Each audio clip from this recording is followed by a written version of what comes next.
الحمد للہ وحدہ والصلاة والسلام علی من لا نبی بعدہ اما بعد فاعوذ باللہ من الشیطان الرجیم بسم اللہ الرحمن الرحیم ولما رأى المؤمنون الأحزاب قالوا هذا ما وعدنا الله ورسوله وصدق الله ورسوله صدق الله العظيم اللهم صل على محمد وعلى آل محمد كما صليت على إبراهيم وعلى آل إبراهيم إنك حميد مجيد اللهم بارك على محمد وعلى آل محمد كما باركت على إبراهيم وعلى آل إبراهيم إنك حميد مجيد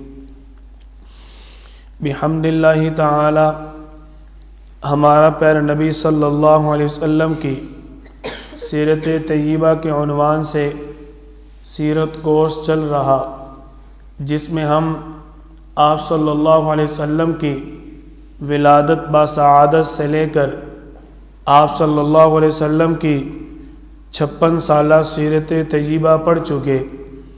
آپ صلی اللہ علیہ وسلم کی ہجرت کا 3 سال ہے اور آپ صلی اللہ علیہ وسلم کی عمر مبارکہ 56 سال ہوتی ہے۔ غزوہ احد پیش آیا، اہل اسلام کو غزوہ احد میں ظاہری شکست ہوئی۔ آپ صلی اللہ علیہ وسلم کی عمر مبارکہ بڑھتی ہے، آپ کی ہجرت کا 4 سال شروع ہوا۔ واقعہ رجی پیش آیا، بئر معونہ کا واقعہ پیش آیا۔ آپ صلی اللہ علیہ وسلم کے پاس قبیلہ قارہ کے لوگ مسلمان بن کر آئے، حالانکہ حقیقت میں مسلمان نہ تھے۔ آپ صلی اللہ علیہ وسلم کے پاس آ کر کہتے ہیں ہمارے علاقے کے اندر اسلام کی ضرورت ہے، ہمارے علاقے کے اندر قرآنی تعلیمات کی ضرورت ہے، آپ ایسے اپنے کسی صحابی کو بھیج دیں جو ہمارے علاقے اور قبیلہ والوں کو آ کر قرآن کریم کی تعلیم دے۔ آپ صلی اللہ علیہ وسلم حضرت زید بن عاصم رضی اللہ تعالیٰ عنہ کو اس قبیلہ کی طرف روانہ کرتے ہیں۔ ان کے ساتھ اور بھی کئی صحابہ کرام تھے۔ آپ صلی اللہ علیہ وسلم نے تعلیم کی غرض سے صحابہ کرام کو بھیج دیا، کیونکہ آپ تو رحمت للعالمین تھے۔ آپ صلی اللہ علیہ وسلم ان کی منافقت، 2 نمبری، دوغلے پن کو نہ سمجھ سکے۔ آپ صلی اللہ علیہ وسلم نے صحابہ کو بھیجا اور انہوں نے رجی مقام پر پہنچ کر آپ صلی اللہ علیہ وسلم کے صحابہ کو دھوکہ دیا اور وہاں پر ان کا گھیراؤ کر کے ان صحابہ کرام کو شہید کر دیا۔ آپ صلی اللہ علیہ وسلم کو جب اس بات کی خبر ہوئی، آپ صلی اللہ علیہ وسلم نے ان کے لیے قنوت نازلہ پڑھی، بد دعائیں دی۔ اللہ تعالیٰ نے احکامات نازل فرمائے، لیس لک من الامر شیء او یتوب علیہم او یعذبہم فانہم ظالمون۔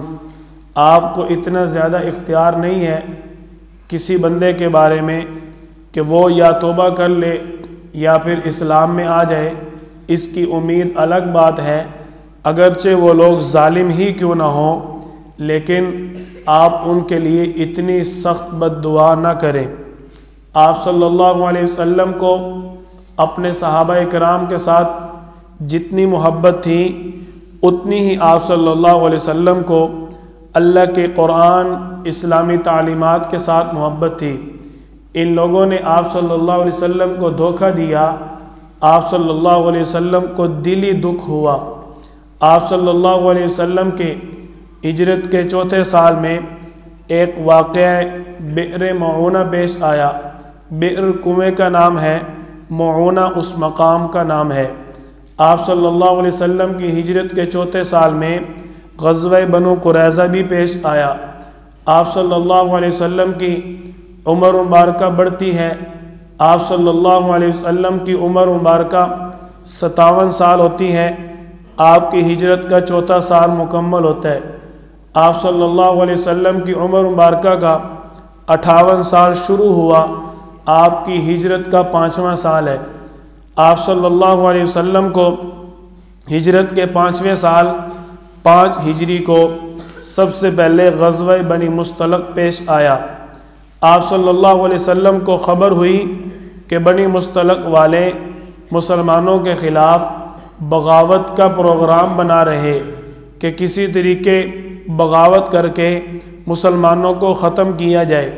آپ صلی اللہ علیہ وسلم کو خبر ہوئی، آپ صلی اللہ علیہ وسلم نے انتہائی خاموشی کے ساتھ بنی مصطلق کی طرف پیش قدمی فرمائی، اپنا قافلہ لے کر روانہ ہوئے۔ بنی مصطلق والے انتہائی مالدار تھے، اس بات کا لوگوں کو اچھی طرح علم تھا۔ قبیلہ بنی مصطلق کی طرف جب مسلمانوں نے پیش قدمی کی تو کچھ منافقین بھی ان کے ساتھ مل جاتے ہیں، اس لالچ میں کہ بنی مصطلق میں اگر مسلمان جیت گئے تو وہاں سے بہت زیادہ مال غنیمت حاصل ہوگا۔ آپ صلی اللہ علیہ وسلم بنی مصطلق کی طرف پیش قدمی کرتے ہیں۔ آپ صلی اللہ علیہ وسلم جب وہاں پر اچانک پہنچے، ان کو اس بات کی خبر نہ تھی کہ ان کو ہماری بغاوت کا علم ہو گیا۔ آپ صلی اللہ علیہ وسلم کے پہنچنے کی خبر سنتے ہی وہ یہودی جو باغی گروپ تھا وہ بھاگنے پر مجبور ہو گیا۔ اللہ تعالیٰ نے مسلمانوں کو غزوہ بنی مصطلق میں بہت زیادہ مال غنیمت عطا فرمایا۔ آپ صلی اللہ علیہ وسلم اور مسلمان غزوہ بنی مصطلق سے فتح حاصل کر کے واپس آ رہے، کیونکہ اس دفعہ مسلمانوں کی صفوں کے اندر منافقین بھی شامل تھے۔ ان منافقین کا بڑا سردار عبداللہ بن ابی وہ بھی اس جنگ میں شریک تھا۔ آپ صلی اللہ علیہ وسلم واپس آ رہے، راستے میں ایک مقام پر قافلہ والوں نے تھوڑی دیر ٹھہراؤ کیا۔ حضرت عائشہ رضی اللہ عنہا کو وہاں پر تقاضا پیش آیا قضائے حاجت کے لیے۔ حضرت عائشہ رضی اللہ عنہا کھیتوں کی طرف جاتی ہیں۔ آج کل بیت الخلاء واش روم موجود ہیں، لیکن آج سے 50 سال 100 سال پیچھے چلے جائیں تو اس چیز کا وجود نہ تھا۔ حضرت عائشہ رضی اللہ عنہا تو 1400 سال پہلے کی یہ بات ہے، قضائے حاجت کے لیے گئیں۔ حضرت امی عائشہ رضی اللہ عنہا کا ہار گم ہو گیا۔ ہار تلاش کرتے ہوئے حضرت عائشہ رضی اللہ عنہا کو دیر ہو جاتی ہے۔ قافلے میں پردے کا ماحول تھا، سارے لوگ دیندار اور مسلمان تھے۔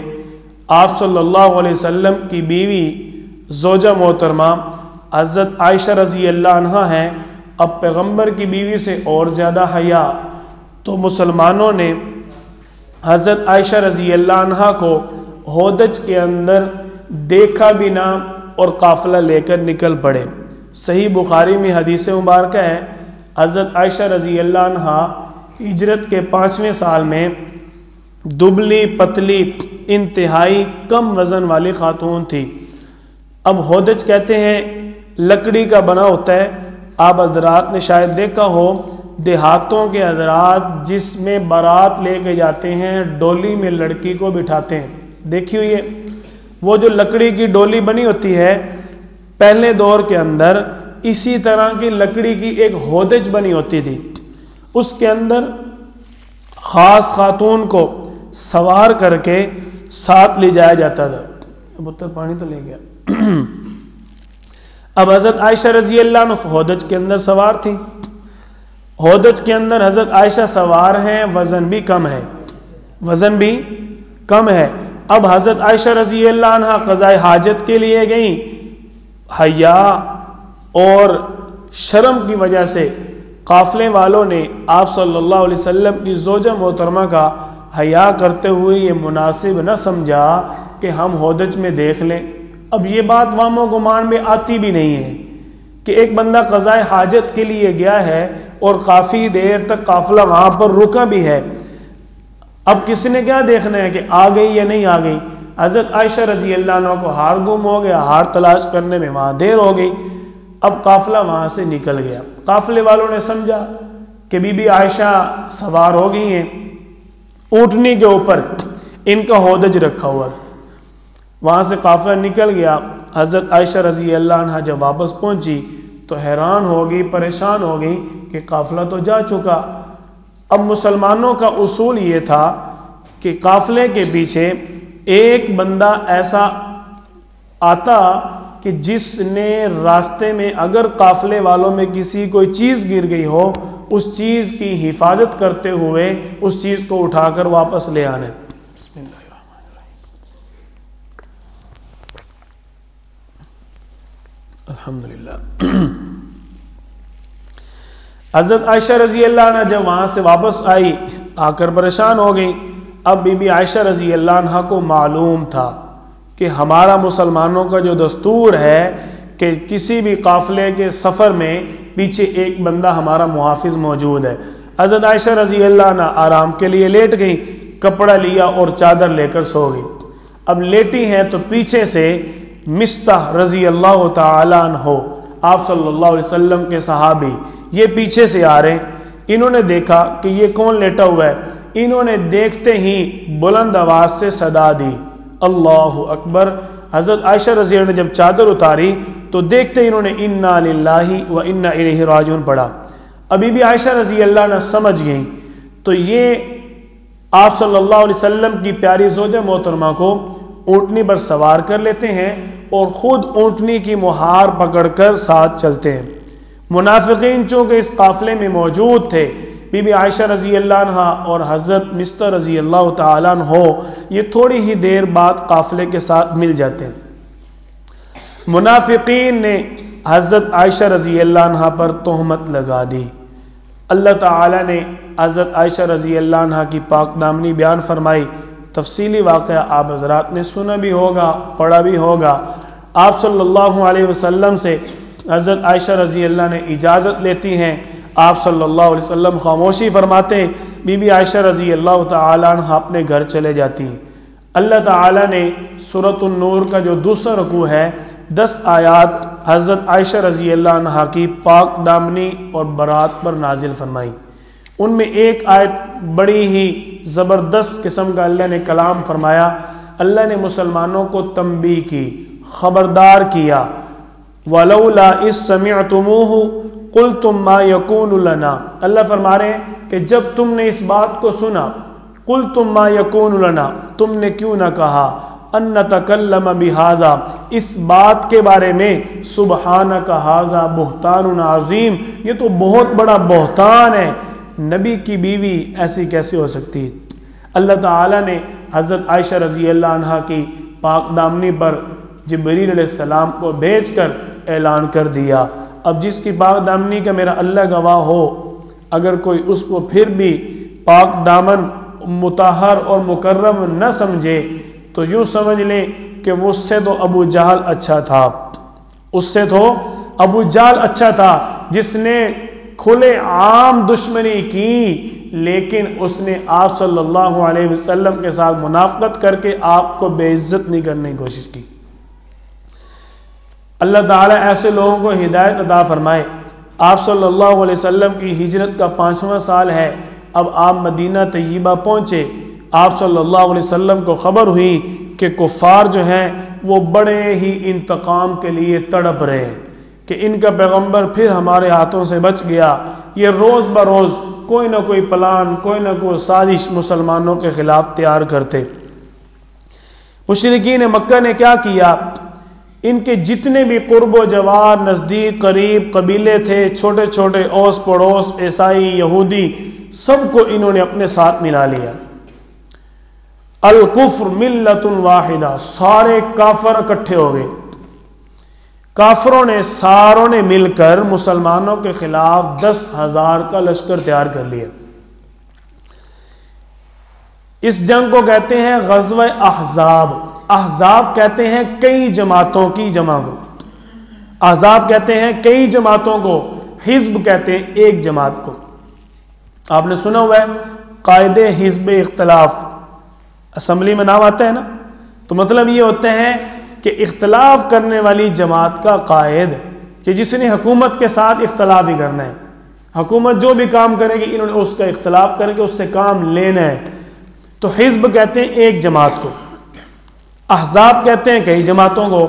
اس غزوہ کو غزوہ احزاب اس لیے کہتے ہیں کہ بہت زیادہ کافروں کی جماعتیں اکٹھی ہو کر مسلمانوں کے خلاف مدینہ طیبہ پر حملہ کے لیے آئی. اس جنگ کا دوسرا نام ہے غزوہ خندق، کیونکہ اس کے اندر خندق کھودی گئی. آپ صلی اللہ علیہ وسلم مدینہ طیبہ موجود ہیں. آپ نے اللہ کے حکم وَشَاوِرْهُمْ فِي الْأَمْرِ فَإِذَا عَزَمْتَ فَتَوَكَّلْ عَلَى اللَّهِ کہ آپ اپنے صحابہ کرام سے مشورہ کریں. وَأَمْرُهُمْ شُورَى بَيْنَهُمْ یہ آپ کی شورا ہے، آپ ان کے ساتھ مشورہ کریں. آپ صلی اللہ علیہ وسلم نے صحابہ سے مشورہ کیا کہ کافر ہمارے اوپر اتنا بڑا لشکر لے کر مدینہ میں آ کر حملہ کرنے والے ہیں، تو ہم کیا کریں گے؟ مشورہ شروع ہو گیا. آپ صلی اللہ علیہ وسلم کو ایک تو مشورہ یہ آیا کہ ہم غزوہ احد کی طرح شہر سے نکل کر جنگ نہیں کریں گے، ایک مشورہ. دوسرا مشورہ حضرت سلمان فارسی رضی اللہ تعالیٰ عنہ نے دیا کہ یا رسول اللہ ایک اطراف تو ہمارے مکانات ہیں، جس اطراف سے جگہ خالی ہے اور جس اطراف سے دشمنوں کے آنے کا خوف ہے اس طرف ہم خندق کھود لیتے ہیں. آپ صلی اللہ علیہ وسلم نے صحابہ کرام کے ساتھ مل کر اب خندق کا فیصلہ کر لیا اور خندق کھودنا شروع کر دی. کئی دن تک سردی کی سخت راتوں کے اندر آپ صلی اللہ علیہ وسلم اور صحابہ کرام بغیر کوئی اور کام کیے اس خندق میں مصروف ہو گئے. یہاں تک کہ کھانے پینے کے لیے بھی کوئی اپنے گھر کی طرف نہ جاتا.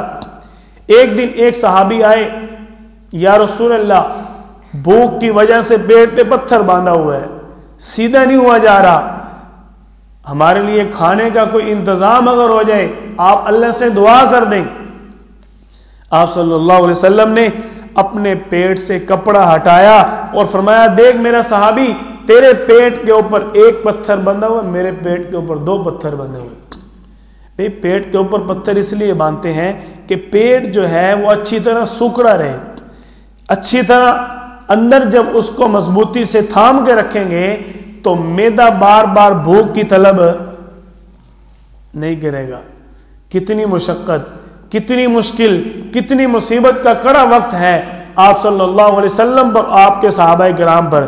اس وقت مسلمانوں کی تعداد تقریباً 1600 تھی اور کافر کتنا لشکر لے کر آ رہے ہیں؟ 10,000.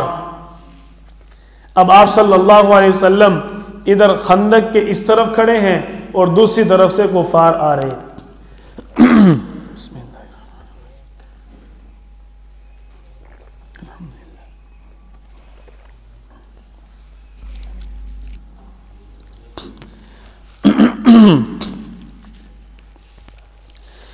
آپ صلی اللہ علیہ وسلم اب خندق کھودنے میں مصروف ہیں.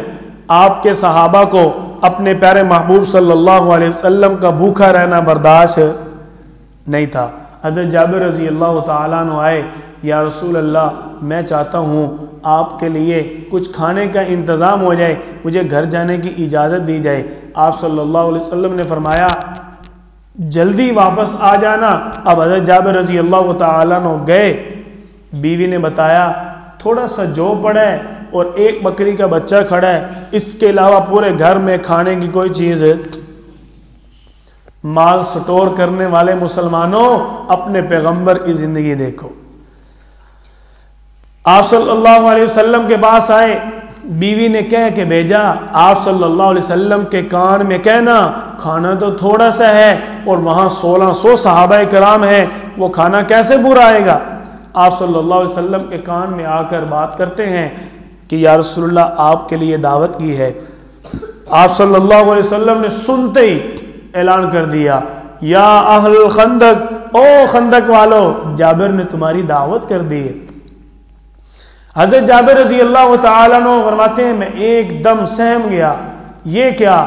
میں پریشان ہو گیا کہ میرا محبوب کہیں آج پھر بھوکا نہ رہ جائے. آپ صلی اللہ علیہ وسلم اب سارے صحابہ کرام کو لے کر حضرت جابر رضی اللہ عنہ گھر آ رہے.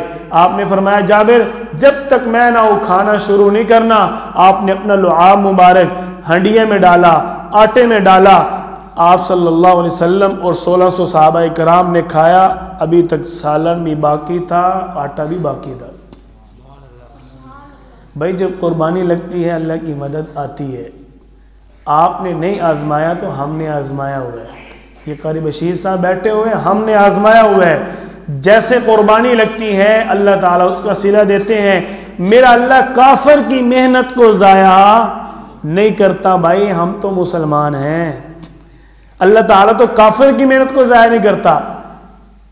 ایک واقعہ ہے کہ فرعون جو تھا یہ خدائی کا دعویٰ کرتا تھا لوگوں کے سامنے، اور رات کو کیا کرتا تھا، جو اس نے صبح دعویٰ کیا ہوتا رات کو باہر نکل جاتا دریا کی طرف، کھلے علاقے میں جا کر وہاں اللہ کے سامنے سجدہ ریز ہوتا اور کہتا یا اللہ تجھے تو پتہ ہے کیا معاملہ ہے، سارا معاملہ پگڑی اور سرداری اور نوابی کا ہے، میں نے خدائی کا دعویٰ کر دیا ہے۔ لوگوں نے کہا تو خدا ہے بھائی، اچھا کل کو بارش آئے، اگر تو خدا ہے تو کل کو بارش لے، ہمارے کھیت سوکھ رہے ہیں۔ رات کو نکل گیا، جا کر دعائیں، ساری رات دعائیں مانگتا رہا، اللہ نے صبح بارش برسا دی۔ بھائی میرا اللہ تو کافروں کی محنت ضائع نہیں کرتا، ہم تو پھر مسلمان ہیں۔ آپ میں سے کوئی بندہ ہو کسی کو تسلی دے رہا ہے، یار میں بڑا اچھا ہوں، میں نرم مزاج ہوں، میں شفقت کرنے والا ہوں، میں رحم کرنے والا ہوں، میں معاف کرنے والا ہوں، تو مجھے آزما کے تو دیکھ، کیا ہم اس کا یقین نہیں کریں گے؟ بھائی اللہ کے بنائے ہوئے بندے کا یقین کرتے ہیں جس اللہ نے سینکڑوں بار قرآن پاک میں فرمایا ہے غفور الرحیم ہوں، مہربان ہوں، رحمان ہوں، کریم ہوں، غفار ہوں۔ ہم ماننے کے لیے تیار نہیں ہے، ہمارے مانگنے میں کمی ہو سکتی ہے، اللہ کے دینے میں کمی نہیں ہو سکتی۔ آپ صلی اللہ علیہ وسلم اب مسلمان خندق میں پہنچے، ادھر سے کافروں کا قافلہ آیا، کافروں کے رنگ اڑ گئے، خندق یہ درمیان میں کیا ہو گیا، وہ تو 10,000 کا لشکر لے کے آ رہے تھے۔ خندق دیکھ کے سب کی وہیں بریکیں لگ گئی، وہیں کھڑے ہو کر دیکھنے لگے۔ ان کے اندر ایک بڑا تھا، بہت بڑا جنگجو، بڑا بہادر تھا، سب سے بہادر یہی شمار ہوتا تھا، اس کا نام تھا عامر بن عبد ود۔ ود ان کے بتوں کا نام تھا اور اس کا اصل نام تھا عامر۔ اس نے مسلمانوں کو للکارا، اب درمیان میں تو خندق ہے، ادھر کافر کھڑے ادھر مسلمان کھڑے، جب بھی کوشش کرتے خندق پھلانگنے کی، جو بھی پھلانے کی کوشش کرتا خندق میں گرتا، مسلمان تیر مار کے اس کو وہیں ختم کر دیتے۔ کئی دن تک انہوں نے محاصرہ رکھا۔ ایک دن یہ غصے میں آیا، اس نے للکارا، کہنے لگا مسلمانوں تمہارے درمیان کوئی ایسا نہیں ہے جس نے اپنی ماں کا دودھ پیا اور میرا مقابلے کے لیے آئے۔ حضرت علی رضی اللہ تعالیٰ عنہ، اسد اللہ کا لقب ایسے نہیں ملا بھائی، اللہ کا شیر۔ اسد اللہ کیا مطلب ہے؟ اللہ کا شیر ہے، آپ صلی اللہ علیہ وسلم کا پیارا داماد ہے حضرت علی رضی اللہ تعالیٰ عنہ۔ آپ صلی اللہ علیہ وسلم سے عرض کرتے ہیں یا رسول اللہ اجازت دیجئے، اس دشمن کو سبق سکھانا چاہتا ہوں۔ آپ صلی اللہ علیہ وسلم علی تجھے نہیں پتا سامنے عامر بن عبد ود کھڑا ہے، بڑا جنگجو ہے، کہیں نقصان نہ کر دے۔ اس نے دوبارہ للکارا، حضرت علی رضی اللہ عنہ نے پھر اجازت مانگی، پھر للکارا، حضرت علی رضی اللہ تعالی نے پھر اجازت مانگی۔ آپ صلی اللہ علیہ وسلم نے فرمایا اللہ نگہبان ہو۔ حضرت علی رضی اللہ تعالی نے اس کو جواب دیتے ہیں، ایک جگہ سے خندق تھوڑی تنگ تھی، اس نے نیزے کا سہارا لیتے ہوئے مقابلے میں آیا۔ اب حضرت علی رضی اللہ تعالی نے آگے بڑھ کے پہلے ہی وار میں خود کو بچایا اور دوسرے وار میں اس کا کام تمام کر دیا۔ جب عامر بن عبد ود کا سر قلم ہوا، اب کافروں کی صفوں کے اندر خوف پھیل گیا۔ ان کا ایک سپاہی اتنے بڑے بہادر کا کام تمام کر دیا تو ہمارا کیا ہوگا؟ انہوں نے اب غصے کے جوش میں آ کر خندق کو پھلانگنے کی کوشش کی۔ ادھر اللہ تعالیٰ کی مدد آ گئی۔ یا ایھا الذین آمنوا اذکروا نعمت اللہ علیکم اذ جاءتکم جنود فارسلنا علیہم ریحا۔ اللہ فرما رہے ہیں جب ہم نے طوفان بھیج دیا، ادھر انہوں نے چڑھائی کی، اللہ کی طرف سے طوفان آ گیا۔ اب جنگ جیسے ہی شروع ہوئی ساتھ ہی اللہ کی طرف سے طوفان شروع ہو گیا۔ اب صحابہ کرام تو پہلے سمجھتے تھے کہ یہ طوفان اللہ کی مدد ہے، یہ طوفان عذاب نہیں ہے۔ اللہ نے، میں نے پہلے شاید عرض کی، قبلہ کی تبدیلی کے واقعہ کے ساتھ اللہ تعالیٰ نے کئی مرتبہ آپ صلی اللہ علیہ وسلم کی جماعت صحابہ کرام سے منافقین کی چھانٹی کی ہے۔ یہ خندق کا موقع، یہاں بھی آپ صلی اللہ علیہ وسلم کی پیاری پاکیزہ مطہر جماعت سے اللہ تعالیٰ نے منافقین کی چھانٹی کی۔ بھئی چھانٹی کیوں کی؟ وَكُلًّا وَعَدَ اللَّهُ الْحُسْنَى، یہ سارے جنتی ہوں، ان میں کوئی بھی ناپاک منافق نہیں ہونا چاہیے۔ اب طوفان آیا، مسلمان تو ہو گئے خوش، مسلمان تو خوش ہو گئے۔ مسلمان کیا کہہ رہے تھے؟ وَلَمَّا رَأَى الْمُؤْمِنُونَ الْأَحْزَابَ قَالُوا هَذَا مَا وَعَدَنَا اللَّهُ وَرَسُولُهُ، وہ آ گیا اللہ اور اس کے رسول نے جو وعدہ کیا تھا، وَصَدَقَ اللَّهُ وَرَسُولُهُ، اللہ اور اس کے رسول نے اپنا وعدہ سچا کر دکھایا کہ اللہ کی مدد آ گئی۔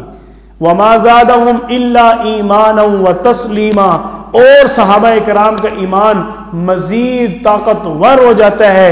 یہ وہ لوگ جن کو آپ صلی اللہ علیہ وسلم نے اپنی شاگردی میں خود تربیت کی، ان کی زبان پر یہ الفاظ، اور جو درمیان میں لوٹے تھے، منافقین تھے، وہ کیا کہنے لگے؟ وَيَسْتَأْذِنُ فَرِيقٌ مِّنْهُمُ النَّبِيَّ یقولون ان بیوتنا عورا، آپ صلی اللہ علیہ وسلم کے پاس آئے، آ کر کہنے لگے اے اللہ کے رسول، ہمارے گھر کھلے ہوئے ہیں، اتنی آندھی آ گئی ہے، سارے گھر خراب ہو جائیں گے۔ اللہ تعالیٰ نے فرمایا وما ہی بعورا، ان کے گھر کھلے ہوئے نہیں ہیں، ان یریدون الا فرارا، یہ منافق ہیں، یہ بھاگنے کا ارادہ رکھتے ہیں۔ اللہ نے منافقین کی چھانٹی کر دی۔ میرا اللہ چاہتا تو بغیر طوفان کے مسلمانوں کو فتح عطا فرما دیتا۔ اللہ تعالیٰ نے منافقین کی چھانٹی کرنی تھی۔ اب کئی دن کے اس گھیراؤ اور محاصرے کی وجہ سے کئی قافلے، کئی اتحادی مشرکین کے ان کو چھوڑ کر جا چکے تھے، ان کے پاس کھانے پینے کا سامان بھی ختم ہو گیا، ان کے پاس وہ پیٹ کے اوپر پتھر باندھنے والا مجاہدہ کہاں تھا؟ بھائی ایمانی طاقت جیسی طاقت کوئی نہیں ہے۔ آج بھی اللہ تعالیٰ نے یہ جو ہمیں ملک پاکستان عطا فرمایا ہے، اس کی سرحدوں پر نعرہ تکبیر چلتا ہے، اس لیے پوری دنیا زور لگا رہی اس کو ختم اور کھوکھلا کرنے میں، اس کے باوجود کامیاب کیوں؟ کیونکہ اس کی سرحدوں پر بھی نعرہ تکبیر چلتا ہے اور اس کے مرکزوں میں بھی نعرہ تکبیر چلتا ہے۔ یہ ایمانی طاقت صحابہ کرام میں تھی۔ آپ صلی اللہ علیہ وسلم کو اللہ تعالیٰ نے غزوہ خندق، جنگ احزاب کے اندر فتح عطا فرمائی۔ جب طوفان آیا، اب منافقین، مشرکین، ان کے سارے اتحادی، ان کے خیمے اڑے اور یہ ڈر کر بھاگنا شروع ہوئے۔ اب ابو سفیان نے دیکھا کہ آگے تو کچھ رہ نہیں گیا، جو دو چار اتحادی تھے وہ بھی چلے گئے، لہذا ہم بھی چپ کر کے واپسی کرتے ہیں۔ یہاں سے اللہ تعالیٰ نے مشرکین کو بھاگنے پر مجبور کر دیا اور اہل اسلام کو خندق میں فتح عطا فرمائی۔ سمجھ میں نہ آنے والی فتوحات اللہ تعالیٰ نے اہل اسلام کو عطا فرمائی۔ ابھی بھی مسلمان اللہ کی تقدیر کے بارے میں سوچتا ہے۔ دیکھو 1600 صحابہ، 10,000 کا لشکر، اللہ تعالیٰ نے فتح عطا فرما دی۔ آپ صلی اللہ علیہ وسلم کی عمر مبارکہ 58 سال ہوتی ہے۔ آپ صلی اللہ علیہ وسلم کی ہجرت کا 6واں سال شروع ہوا۔ آپ صلی اللہ علیہ وسلم کو مکہ چھوڑے ہوئے 6 سال ہو چکے تھے۔ کتنے سال؟ آپ صلی اللہ علیہ وسلم اور مسلمانوں کے دل میں یہ تمنا اور تڑپ اور محبت تھی، ہم دوبارہ اللہ کا گھر دیکھ کے آئے۔ آپ صلی اللہ علیہ وسلم نے آپ صلی اللہ علیہ وسلم نے عمرہ کے لیے سفر کیا، عمرہ کے لیے ارادہ کیا۔ آپ صلی اللہ علیہ وسلم عمرہ کے لیے نکلے۔ حدیبیہ مقام پر جب پہنچے تو مشرکین مکہ، کافروں نے آپ صلی اللہ علیہ وسلم کو روک لیا۔ پہلے ہمارے ساتھ شرائط کرو، معاہدہ کرو، پھر ہم تمہیں مکہ جانے دیں گے۔ آپ صلی اللہ علیہ وسلم نے فرمایا، صحابہ کرام کے ذریعے پیغام بھیجا کہ بھئی ہم جنگ کے لیے نہیں آئے، ہم تو عمرہ کرنا چاہتے ہیں۔ انہوں نے آپ صلی اللہ علیہ وسلم کے قاصد حضرت عثمان بن عفان رضی اللہ تعالیٰ عنہ کو گرفتار کر کے یہ خبر مشہور کر دی کہ ہم نے عثمان کو شہید کر دیا۔ اللہ تعالیٰ نے آپ صلی اللہ علیہ وسلم پر یہ آیت بھی نازل فرمائی، لَقَدْ رَضِيَ اللَّهُ عَنِ الْمُؤْمِنِينَ اِذْ يُبَايِعُونَكَ تَحْتَ الشَّجَرَةِ۔ آپ صلی اللہ علیہ وسلم نے اوک کیکر کے درخت کے نیچے صحابہ کرام سے بیعت لی۔ یہ ہوتے کون ہیں؟ میرے عثمان کو قتل کرنے والے، میرے عثمان کو شہید کرنے والے۔ آپ صلی اللہ علیہ وسلم کو جب یہ خبر ہوئی، انہوں نے افواہ پھیلا دی، ابھی شہید کیا نہیں تھا، افواہ پھیلا دی کہ شہید کر دیے گئے۔ آپ صلی اللہ علیہ وسلم نے فرمایا عثمان کے قصاص کے لیے میرے ہاتھ کے اوپر بیعت کرو، اب ہم یہاں سے بدلہ لیے بغیر نہیں جائیں گے۔ لیکن آپ صلی اللہ علیہ وسلم کو دوبارہ خبر ہوئی کہ عثمان رضی اللہ تعالیٰ عنہ زندہ اور سلامت ہیں۔ آپ صلی اللہ علیہ وسلم کے پاس مشرکین مکہ نے پھر اپنا قاصد بھیجا شرائط لکھ کر۔ شرائط انہوں نے دی۔ آپ صلی اللہ علیہ وسلم فرماتے ہیں کہ سہیل بن عمر مشرکین نے بھیجا، اللہ نے کام کو سہل کر دیا، یعنی کام آسان ہو گیا۔ انہوں نے معاہدہ یہ کیا کہ ہماری طرف سے چند شرائط ہیں، ان شرائط پر عمل کرو، پھر دوبارہ عمرے کے بارے میں تمہیں آنے کی اجازت ہوگی۔ حالانکہ اس وقت زیادہ فتوحات کن کو ہوئی ہیں؟ مسلمانوں کو۔ اس کے باوجود آپ صلی اللہ علیہ وسلم حکمت عملی، بصیرت کے ساتھ، پیار محبت اور مذاکرات کے ساتھ معاملات کو حل کرتے ہیں۔ آپ صلی اللہ علیہ وسلم کی طرف مشرکین نے اپنا قاصد بھیجا۔ پہلی شرط لگائی، اس سال مسلمان واپس جائیں گے، آئندہ سال مسلمان عمرے کے لیے آئیں گے اور بغیر اسلحہ کے آئیں گے۔ اس سال اگر کوئی مسلمانوں کے ساتھ مکہ کا آدمی جانا چاہے تو اس کو جانے نہیں دیں گے، اور اگر کوئی مدینہ کا مکہ میں رکنا چاہے تو اس کو مسلمان واپس۔ کتنی مغلوبانہ اور آپ صلی اللہ علیہ وسلم کو ڈرانے اور دھمکانے والی شرائط ہے، مسلمانوں کو کمزور کرنے والی شرائط۔ لیکن آپ صلی اللہ علیہ وسلم نے فرمایا ہمیں یہ شرطیں قبول ہیں۔ یہی وہ موقع تھا کہ آپ صلی اللہ علیہ وسلم نے جب اپنی شرائط اپنا جواب لکھ کر بھیجا، حضرت علی رضی اللہ تعالیٰ عنہ کو آپ صلی اللہ علیہ وسلم نے لکھوایا، لکھو محمد الرسول اللہ، یعنی محمد الرسول اللہ کی طرف سے۔ تو وہ جو مشرکین کا قاصد آیا ہوا تھا کہنے لگا ہم محمد الرسول اللہ نہیں سمجھتے، یہاں محمد بن عبداللہ لکھو۔ ایسے بدبخت تھے۔ آپ صلی اللہ علیہ وسلم علی لکھ دو محمد بن عبداللہ۔ حضرت علی رضی اللہ تعالیٰ فرماتے ہیں یا رسول اللہ آپ کا نام ہم تو مٹا نہیں سکتے، نہ ہی ہمیں اسلام اور ہماری محبت اس چیز کی اجازت دیتی ہے۔ آپ صلی اللہ علیہ وسلم نے خود پکڑ کر اپنا نام مٹا کر محمد بن عبداللہ لکھ دیا۔ بسم اللہ لکھنے پر بھی ان کو اعتراض ہوا۔ آپ صلی اللہ علیہ وسلم کی شرائط طے ہو گئی۔ اب حضرت عمر رضی اللہ تعالیٰ عنہ ساتھ ہیں۔ آپ صلی اللہ علیہ وسلم سے عرض کرتے ہیں یا رسول اللہ کیا ہم حق پر نہیں ہیں؟ آپ صلی اللہ علیہ وسلم ہاں عمر، ہمارا مذہب سچا مذہب ہے، ہم حق پر ہیں۔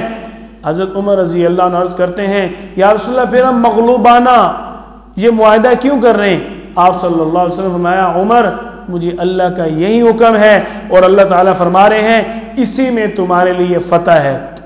حضرت عمر رضی اللہ تعالیٰ عنہ حیران ہو گئے، فرماتے ہیں کہ یا رسول اللہ کیسے ہو سکتا ہے کہ اس میں ہمارے لیے فتح ہو؟ اب آپ صلی اللہ علیہ وسلم وہاں سے واپس نکل گئے۔ صلح حدیبیہ ہی فتح مکہ کا سبب ہوا۔ تو اللہ تعالیٰ نے جو بات فرمائی تھی اسی موقع پر آیت نازل ہوئی اِنَّا فَتَحْنَا لَكَ فَتْحًا مُبِينًا، آپ کو اللہ تعالیٰ بہت بڑی فتح عطا فرمائے۔ اور وہ فتح کیا تھی؟ فتح حدیبیہ۔ آپ صلی اللہ علیہ وسلم اب واپس پہنچ گئے مدینہ طیبہ۔ آئندہ سال آپ صلی اللہ علیہ وسلم کی عمر مبارکہ 59 سال ہوتی ہے اور آپ صلی اللہ علیہ وسلم کی ہجرت کا 7واں سال شروع ہو جاتا ہے۔ آپ صلی اللہ علیہ وسلم اب مدینہ طیبہ سے وہ جو پچھلے سال عمرے کے لیے انہوں نے شرط لگائی تھی وہ قضا عمرہ ادا کرنے کے لیے تشریف لاتے ہیں۔ اس دفعہ آپ صلی اللہ علیہ وسلم کے ایک شاعر عبداللہ بن رواحہ رضی اللہ تعالیٰ عنہ یہ قافلے کے آگے آگے تلوار لے کر چل رہے کہ مشرکین اے مکہ والو، آج اگر تم نے ہماری صفوں کو روکا، آج اگر ہمیں روکا تو ہماری تلواریں تمہارے راستے کھولیں گی، ہماری تلواریں جواب دیں گی۔ ہم آج جائیں گے، عمرہ کر کے جائیں گے۔ آپ صلی اللہ علیہ وسلم نے عمرہ ادا کیا۔ آپ صلی اللہ علیہ وسلم نے وہ یہودی جو مدینہ طیبہ میں آباد تھے، ان کو غزوہ خندق کے بعد آپ نے نکال دیا تھا، یہ لوگ جا کر خیبر میں آباد ہو گئے تھے۔ آپ صلی اللہ علیہ وسلم کی ہجرت کا 7واں سال ہوتا ہے، غزوہ خیبر پیش آیا۔